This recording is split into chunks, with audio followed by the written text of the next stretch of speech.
তোমার পকেটে যখন টাকা থাকবে না, তখন তোমার আপন মানুষটাও তোমাকে চিনবে না। এটা কোনো উক্তি না, এটা আমার জীবন। যখন আমার পকেট ভর্তি টাকা ছিল, আমার ফোন কখনো চুপ থাকতো না। বন্ধু, আত্মীয় সবাই খোঁজ নিত, ভাই কেমন আছিস?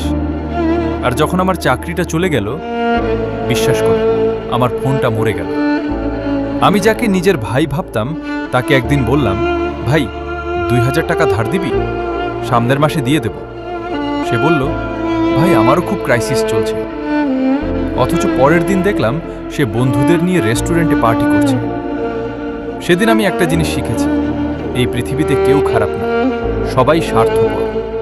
তোমার টাকা থাকলে তুমি সবার প্রিয়, টাকা না থাকলে তুমি সবার কাছে একটা বোঝা।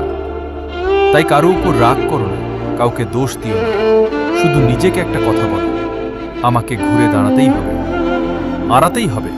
আমার জন্য না, ওই মানুষগুলোকে দেখানোর জন্য যারা আমার খারাপ সময় আমাকে চিনে নাই। মনে রেখো, আজ যারা তোমাকে ইগনোর করছে, কাল তারাই তোমার সফলতার গল্প শুনবে।